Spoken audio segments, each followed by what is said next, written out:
Moustapha Dieng, secrétaire général du syndicat national autonome des pêcheurs du Sénégal. Cette manifestation que nous organisons en prélude à la journée mondiale de la pêche est pour nous l'occasion de lancer un ultime appel à nos autorités.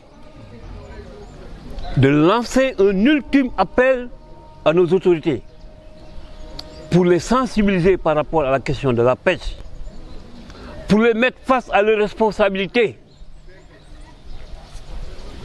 Si les professionnels de la pêche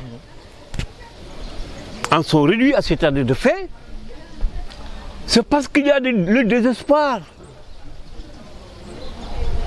Et ce désespoir, il appartient à l'État de faire renaître ce désespoir, de faire renaître l'espoir. Pourquoi le chef de l'État ne s'adresserait-il pas à la population des pêcheurs?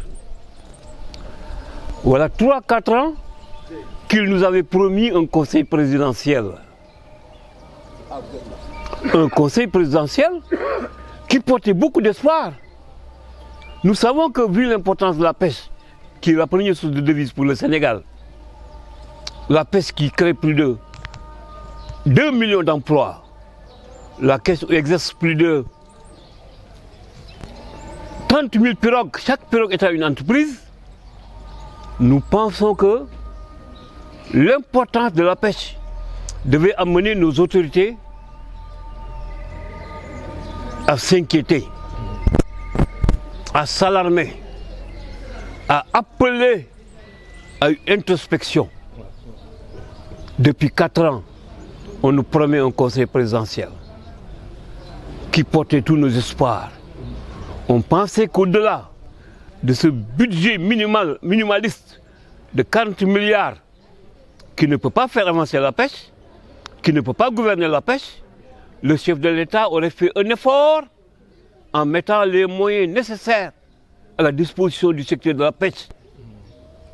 Malheureusement, cela n'a pas été fait. La migration, elle est grave, elle est lourde de conséquences. Et nous avons les solutions. Nous avons les solutions. Ce n'est pas des réprimandes. Ce n'est pas la gendarmerie qui va régler le problème de la migration. L'État a l'obligation de s'adresser aux professionnels de la pêche. Ensemble, si nous ne voulons pas qu'il y ait de départ, il n'y aura plus aucun départ. Si ensemble, l'État, la gendarmerie, les forces de défense et de sécurité et les professionnels de la pêche, si nous nous mettons ensemble autour d'une table, il n'y aura plus de départ. Et ça, l'État doit le savoir. Et ça, le chef de l'État doit le savoir. Et il est temps que ça s'arrête. Il est temps qu'on sonne le hola, qu'on dise basta, arrêtez. Aucune pirogue ne doit plus quitter nos côtes avec des enfants sénégalais qui vont à la mort, qui vont dans un avenir incertain, ou qui vont même, quand ils arrivent en Espagne, qui vont aller servir dans des plantations comme des ouvriers irréguliers. Je ne veux pas nommer le nom de ces anciennes pirogues qui transportaient nos grands-pères vers les Amériques ou dans le commerce triangulaire. À nos inquiétudes vient s'ajouter maintenant le problème du gaz et du pétrole qui commence très mal, parce que le gaz vient pour concurrencer la pêche.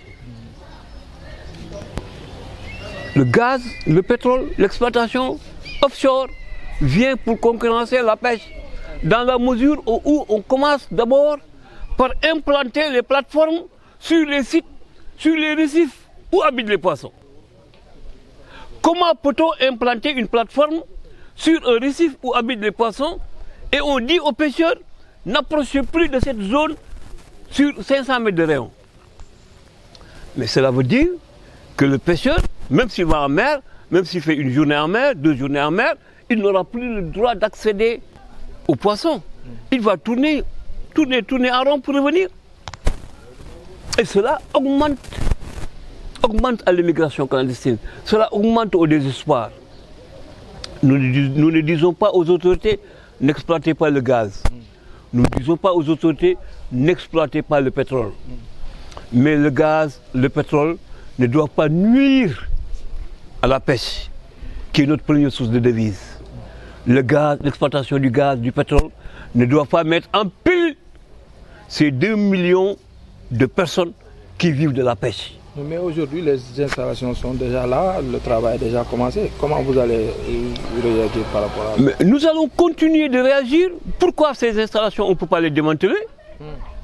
Pourquoi on ne peut pas démanteler ces installations? Ces installations ont été installées injustement. Injustement.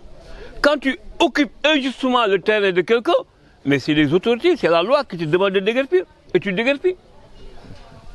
Je considère que BP doit déguerpir de Diatara. BP doit déguerpir de Diatara. Diatara est un patrimoine mondial. Diatara est un récif corallien. Corallien, où il y a des richesses, même peut-être plus importantes que le gaz. Mais combien coûtent les corails sur le marché mondial? Nous savons ce qui se passe. Nous savons ce qui se passe. Donc, en plus du poisson, en plus du corail, en plus de toutes ces richesses cachées au fond de Diatara, nous continuerons, nous, de nous battre pour que BP désinstalle sa plateforme et la mette ailleurs. Le gaz a été trouvé à 120 km. Ils ont installé leur première station de traitement à 80 km. Mais entre 80 km et 10 km, ils avaient suffisamment d'espace et suffisamment de distance pour installer leur plateforme. Pourquoi ils n'ont pas installé à 110 km? Pourquoi ils n'ont pas installé à 60 km? Pourquoi ils n'ont pas installé à 50 km? Pourquoi étaient-ils obligés de venir installer leur plateforme sur Diatara? Pourquoi? Il faut qu'on réponde à cette question.